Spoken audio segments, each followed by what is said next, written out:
Hello everyone, I'm Sean from TaekwondoSean.com, and today we're diving into Poomsae number 5, Taeguek Oh Jang. Check it out.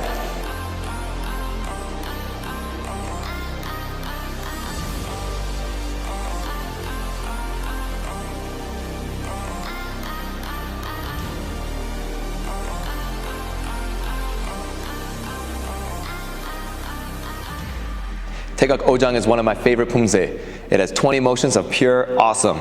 There's so much strong motions, either the fist or the hand knife, the whole way through. We're introduced to so many cool techniques, like the hammer fist, the side kick and the hammer fist at the same time. We're introduced to stances and twisting in ways we haven't done in Poomsae before.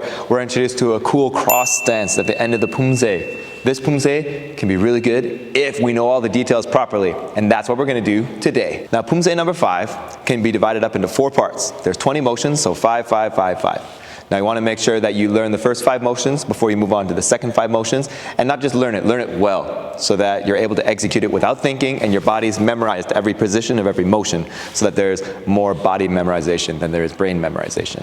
All right, because the brain is prone to forgetting. On the first degree black belt test for me, way back in the day, I actually forgot a lot of my stuff right on the spot. But luckily, my body remembered it. So I want the same thing for you guys. But the only way to get there is by practice, practice, practice. So what's new in Poomsae number 5? What's new in this new Poomsae? I'll tell you what's new.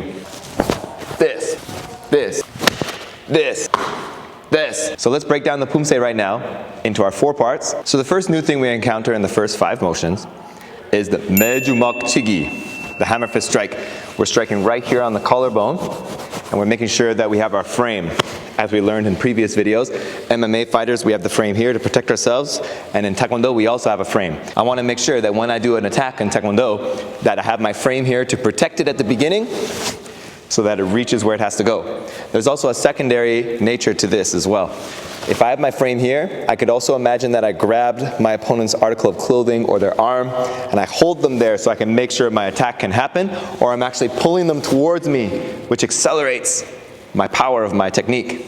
Because imagine, they're parked, and I'm coming at 60k an hour, right? When we make impact, that impact is 60 kilometers an hour of power.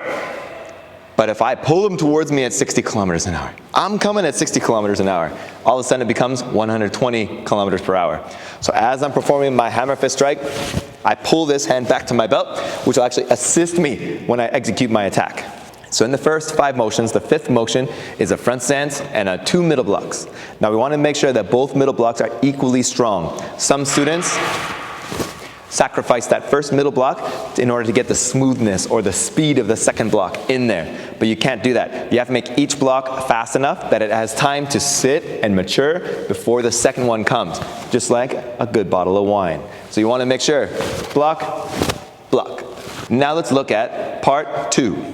So part 2 of this Poomsae includes the front kick, back fist strike, and the middle block. It also includes a single hand knife block, and the first time ever in a Poomsae, an elbow strike. So it's very exciting. So let's get into it. So in part 2, the first thing we encounter is the front kick, the back fist strike. So I make my frame, and then I pull. As I release my back fist strike, at the injung height, I make sure that I reach far away. I'm not blowing a kiss. I'm attacking the face. So I got to make sure I reach for it when I strike, and then my middle block stays close to my body to protect me.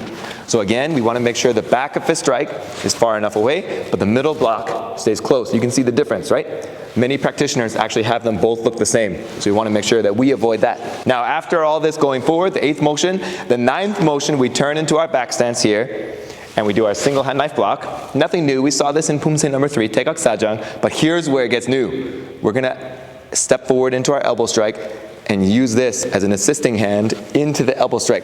So from here it looks like this. From the front. Now, we want to make sure a couple of things. Thing number 1, we're not wrapping the present, okay? My birthday's on April 16th, so you want to make sure you only wrap the present on my birthday or Christmas. So just make sure the hand knife stays up like this. They're separate motions, the fist and the hand knife put together. We also want to make sure that are angling upwards, so it's slightly higher than our shoulder, but we don't want this fist to drop below the shoulder, because then we're putting strain on our shoulder. We can get injured, and we don't want to get injured. We need the opponent to get injured.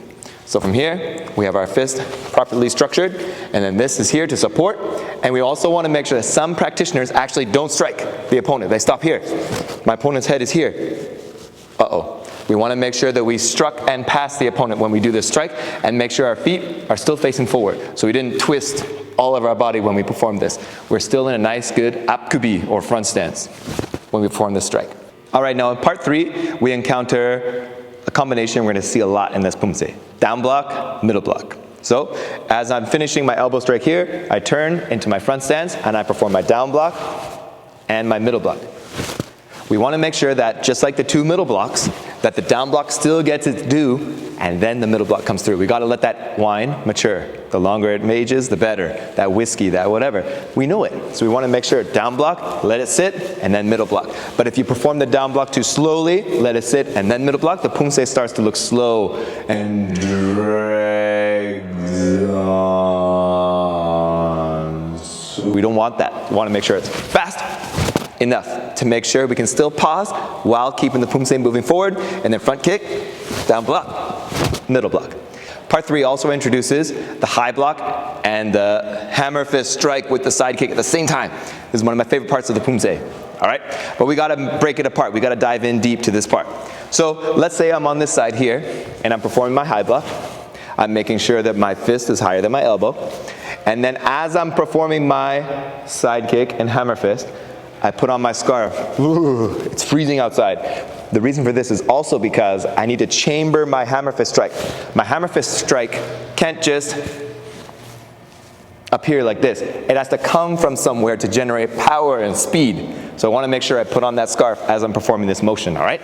So I chamber with my scarf, and I chamber with the side kick, and then from here, extend both at the same time.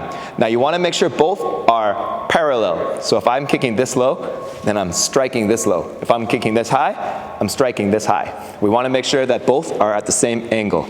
Now, after this has happened, we want to make sure we chamber the side kick properly, and then open this hand. Now, as I sit into my front stance here, I want to make sure that I don't put my heel down just yet. I'm on the balls of my feet, and then I take my elbow. I know that everything has to be structurally nice from before, and then I place it into my hand knife, like this. Now remember, I don't want to wrap. It's not my birthday. That's April 16th. Don't forget it. I want to make sure that it's still a hand knife and an elbow strike. 2 separate motions put together. And I make sure that it's in my center of my body line. So from the front, I'm performing my high block.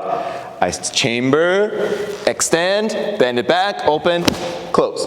Now again, in the final part of the Poomsae, the last 5 motions, we also have that really cool stance, the cross stance. So let's learn how to get there. We're performing our combination that we've done a couple times in this Poomsae. Down block, middle block, and then we perform our front kick. And we're going to lunge forward. It's very important. It's not a jump. It's a lunge forward onto our front leg here.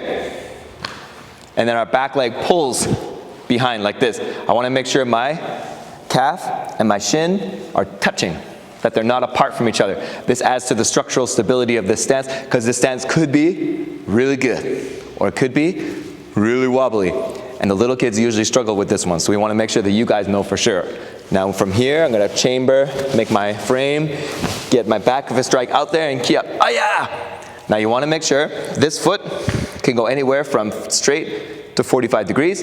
My back foot is sideways, and it's wide enough, about 1 foot length in between one of my feet. And I bend my knees enough. Now this creates a very stable stance. So we want to make sure that if yours is not stable, then just look it over. Make sure the calf is touching the shin, make sure it's 1 foot apart, make sure we're bending our knees, and make sure our chest is facing forward.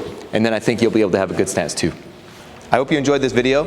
We dove really deep into Poomsae number 5, and we uncovered a lot of the motions and how to do them properly. So if you guys have any questions, please leave them in the comments below. Like, subscribe, ring the bell for notifications, and we'll see you guys in the next video. Train hard, see you on the mats.